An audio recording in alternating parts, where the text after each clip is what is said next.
સ્વરાજની ચૂંટણીમાં ભાજપની ભવ્ય જીત પાછળ ભાજપનું માઇક્રો મેનેજમેન્ટ કામ કરી ગયું છે। ભાજપ ચૂંટણીને લઈને સતત ગ્રાઉન્ડમાં રહેવાના કારણે તેને મળી છે આ જીત। ભાજપે ચૂંટણી દરમિયાન કરી સેંકડો રેલીઓ। ભાજપના પ્રદેશ પ્રમુખ જગદીશ વિશ્વકર્મા રાજ્યભરમાં 53 જેટલી રેલીઓ યોજી હતી।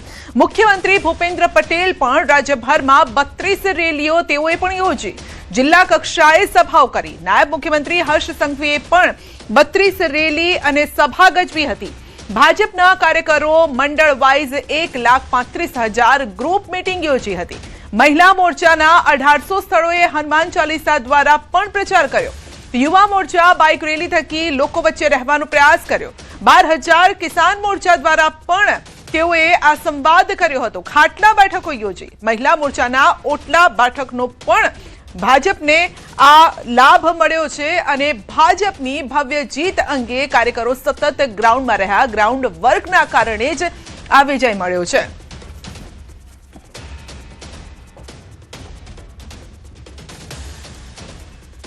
તો સ્થાનિક સ્વરાજની ચૂંટણીના પરિણામો જો કે ઘણા લોકો ચોંકી પણ ગયા છે। ભાજપની ભવ્ય જીત તો થઈ છે અને કોંગ્રેસની કારમી અહીંયા હાર પણ જોવા મળી છે। કેટલીક બેઠકો જરૂર કોંગ્રેસે કબજે કરી છે, પરંતુ ભાજપની કયા પ્રકારની વ્યૂહ રચના અહીંયા જોવા મળી છે તે જાણવા માટે ગૌતમ પાસે જઈશું અને ગૌતમ પાસેથી જ જાણીશું। જી ગૌતમ, આમ તો એવું કહેવાય છે બીજેપી માટે કે માઇક્રો મેનેજમેન્ટ માટે બીજેપી જાણીતી છે। ભલે ગઈકાલે પરિણામ આવ્યા, પરંતુ આજથી હવે વિધાનસભાની ચૂંટણીઓ માટે તૈયારી શરૂ થઈ જશે। ભલે 1 વર્ષ બાદ આ ચૂંટણી હોય, એટલે આ પ્રકારનું માઇક્રો મેનેજમેન્ટ।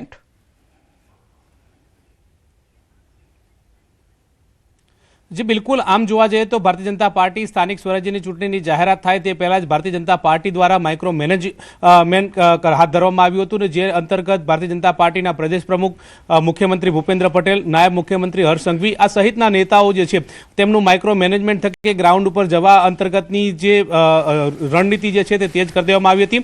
જે અંતર્ગત તમામ નેતાઓ જે છે તે ચૂંટણી દરમિયાન ગ્રાઉન્ડ ઉપર જોવા મળ્યા હતા અને તે અંતર્ગત વિવિધ જગ્યાએ રેલીઓ, સભાઓ યોજી અને ગ્રાઉન્ડ ઉપર જવાની નિર્ધારિત કર્યો હતો અને તેના કારણે ભારતીય જનતા પાર્ટીએ જીત હાંસલ કરી છે। જે અંતર્ગતની વાત કરીએ તો ભારતીય જનતા પાર્ટી દ્વારા સેંકડો રેલીઓનું આયોજન કરવામાં આવ્યું હતું કે એટલે તમામ મંડળો સુધી ભારતીય જનતા પાર્ટી પહોંચી શકે। 580 જેટલા મંડળો જે ગુજરાતની અંદર આવેલા છે તેમાં ભારતીય જનતા પાર્ટી લોકો સુધી કેવી રીતે પહોંચે તે અંતર્ગતનું માઇક્રો મેનેજમેન્ટ કર્યું હતું અને તેના આધારે વિવિધ વિસ્તારોની અંદર ભારતીય જનતા પાર્ટી દ્વારા સભાઓ અને રેલીઓ યોજી અને લોકો સુધી પહોંચવાનો પ્રયાસ કર્યો હતો। જે અંતર્ગતની વાત કરીએ તો પ્રદેશ પ્રમુખ જગદીશ વિશ્વકર્મા જે છે તેમણે પણ આજે વિવિધ જે રાજ્યભરની અંદર 53 જેટલી રેલી, સભાઓ જે છે તે ગજવી હતી અને તેના કારણે આ પરિણામ મળ્યું છે। જ્યારે મુખ્યમંત્રી ભૂપેન્દ્ર પટેલ અને નાયબ મુખ્યમંત્રી હર્ષ સંઘવી દ્વારા પણ 32 જેટલી રેલીઓ, બંને જણાએ 32 રેલીઓ વિવિધ જગ્યાએ સભાઓ કરી હતી અને આમ તમામ ગુજરાતના તમામ 34 જિલ્લાઓમાં પ્રચાર પ્રસાર કરવાની રણનીતિ જે છે તે તેજ કરી હતી। સાથે સાથે અન્ય કાર્યકર્તાઓ જે છે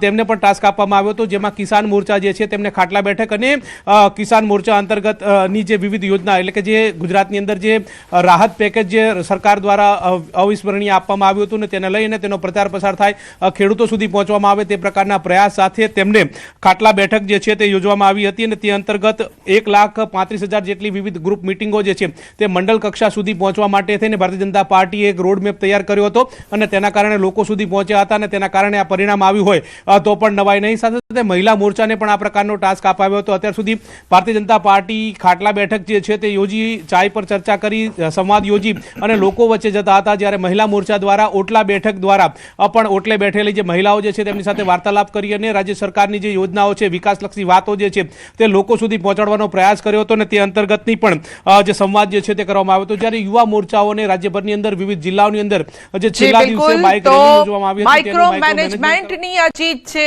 બીજેપીના કાર્યકર્તાથી લઈ અને નેતા સુધી સૌ કોઈ રાત દિવસ જોયા વગર દોડ્યા છે, તેની આ જીત છે। ગૌતમ, આભાર। તો ઐતિહાસિક જીત પાછળ માઇક્રો મેનેજમેન્ટ કામ કરી ગયું છે। યુવાનોના મુદ્દાને લઈને તેઓએ વાત કરી, મહિલાઓના મુદ્દાને લઈને વાત કરી અને ખેડૂતોના મુદ્દાને લઈને પણ વાત કરી અને આશ્વસ્ત કર્યા કે જે પણ મુશ્કેલીઓ હજુ છે તેને પણ હલ કરવામાં આવશે। તો સુરત મહાનગરપાલિકાની ચૂંટણી બાદ હોદ્દેદારોના નામો ચર્ચામાં છે. સુરતમાં જીત બાદ હવે મેયરના નામને લઈને ચર્ચાઓ તેજ થઈ છે. અનેક મોટા નેતાઓના નામ ચર્ચામાં છે. મેયર, ડેપ્યુટી મેયરના નામ માટે અનેક નામ અત્યારે રેસમાં ચાલી રહ્યા છે.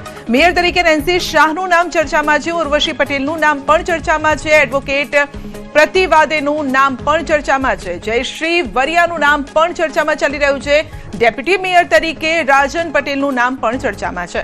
દિનેશ રાજ પુરોહિતનું નામ પણ ચર્ચામાં છે અને સુધાકર ચૌધરીનું નામ પણ ચર્ચામાં ચાલી રહ્યું છે. બાયદસ પાર્ટીનું નામ પણ ચર્ચામાં ચાલી રહ્યું છે. સ્ટેન્ડિંગ ચેરમેન તરીકે દક્ષેશ માવાણીનું નામ ચર્ચામાં. રાજન પટેલનું નામ પણ ચર્ચામાં છે. બ્રજેશ ઉનડકટનું નામ ચર્ચામાં. હિમાંશુ રાવલનું નામ ચર્ચામાં છે. શાસક પક્ષના નેતા દિનેશ રાજ પુરોહિતનું નામ ચર્ચામાં છે. અમિત રાજપૂતનું નામ પણ ચર્ચામાં અને સુધા પાંડેનું નામ પણ ચર્ચામાં ચાલી રહ્યું છે.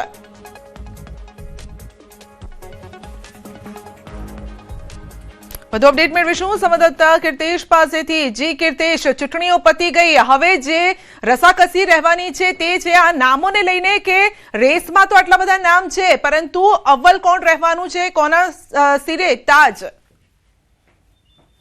બિલકુલ સંજય, સ્થાનિક સ્વરાજની ચૂંટણી પતી ગઈ છે, પણ હવે સુરત શહેર અને તેમાં પણ મહત્વના હોદ્દાઓ માટેની રસાકસી શરૂ થઈ છે. ખાસ કરીને સુરતમાં મેયરના નામની વાત આવે તો પહેલું અનામત મહિલા છે તેને લઈને નેન્સી શાહ, ઉર્વશી પટેલ, એડવોકેટ પ્રતિભાનું નામ મોકલે છે. ખાસ કરીને ડેપ્યુટી મેયરની વાત કરવામાં તો રાજન પટેલ, દિનેશ પુરોહિત, સુધાકર ચૌધરી, ભાઈદાસ પાટીલના નામ સૌથી મહત્વના છે. ખાસ કરીને રાજન પટેલે પાછળ જે પેનલ હતી તેમાં સ્ટેન્ડિંગ કમિટીના ચેરમેન હતા અને સ્ટેન્ડિંગ કમિટીના હાલના લિસ્ટમાં દક્ષેશ માવાણી અને રાજન પટેલનું નામ ચાલે છે. દક્ષેશ માવાણી પાછલી ટર્મમાં મેયર તરીકે હતા. બ્રજેશ ઉનડકર અને હિમાંશુ રાવતજીનું નામ પણ ચાલી રહ્યું છે. ખાસ કરીને કહી શકાય કે ભૂતકાળના મેયર અને સ્ટેન્ડિંગ કમિટી ચેરમેન એટલે કે દક્ષેશ માવાણી અને રાજન પટેલ પાર્ટીના વિશ્વાસુ છે, સૌથી બાહોશ વ્યક્તિઓ છે, એટલે કે ફરીથી એમના નામ ચર્ચાઓ માટે. શાસક પક્ષ નેતાનું પદ હંમેશા સુરતમાં રહેતા પરપ્રાંતિયોને આપવામાં આવે છે, એટલે કે પરપ્રાંતિયોમાં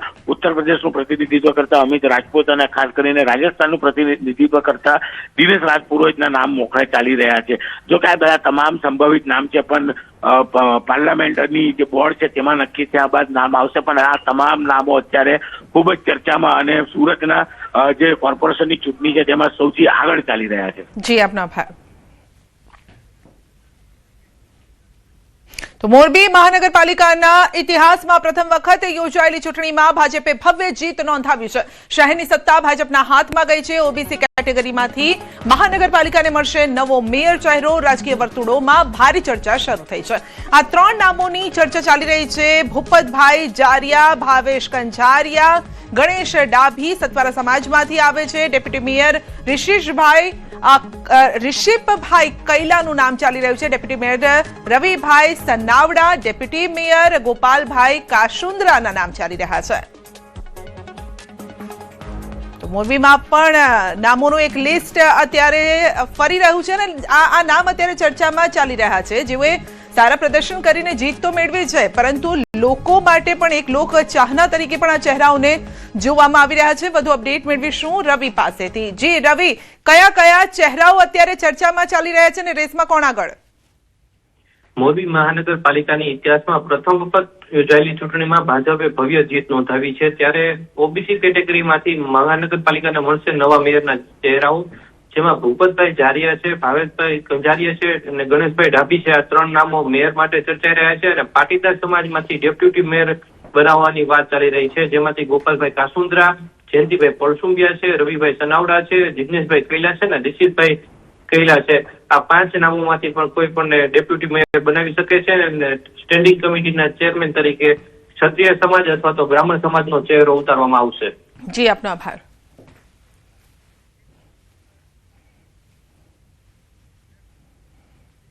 પોરબંદર મહાનગરપાલિકા મેયર પદના દાવેદાર અનેક મોટા નેતાઓના નામ ચર્ચામાં છે. મેયર, ડેપ્યુટી મેયરના નામ માટે અનેક નામ અત્યારે રેસમાં આગળ ચાલી રહ્યા છે. સાગર મોદી પોરબંદર શહેર ભાજપ પ્રમુખ વોર્ડ નંબર 9 માંથી ચૂંટણી લડી હતી. લોહાણા સમાજમાંથી તેઓ આવે છે. ભાવિકા દીપક જુંગી ડેપ્યુટી મેયર પદના દાવેદાર છે. વિક્રમ ઓડેદરા પોરબંદર મહાનગરપાલિકા મેયર પદના દાવેદાર અને સ્ટેન્ડિંગ કમિટીના ચેરમેનના દાવેદાર છે. પોરબંદર જિલ્લા પ્રમુખ ભાજપ પ્રમુખ છે, પૂર્વ ભાજપ પ્રમુખ છે અને ભાજપના આગેવાન છે તેઓનું નામ ચર્ચામાં છે.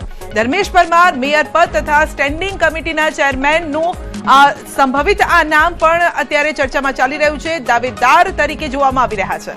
નીરવ દવે મેયર પદ અને સ્ટેન્ડિંગ કમિટીના સંભવિત દાવેદાર. બ્રહ્મ સમાજ યુવા ચહેરો, સામાજિક સંસ્થાઓ સાથે જોડાયેલો ચહેરો છે. ખ્યાતિ સંજય લોઢારી જિલ્લા મહિલા મોરચા પ્રમુખ, ડેપ્યુટી મેયર અને સ્ટેન્ડિંગ કમિટીના ચેરમેન દાવેદાર.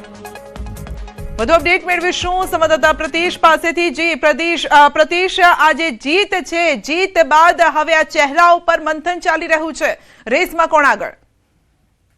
જી સંધ્યા, જે રીતે મહાનગરપાલિકામાં 52 બેઠક પર ભાજપે કબજો કર્યો છે, ત્યારબાદ મેયર પદના દાવેદારની વાત જો કરવામાં આવે તો સૌથી પહેલા અત્યારે હાલ સાગર મોદી જે છે તેમનું નામ ચર્ચામાં છે.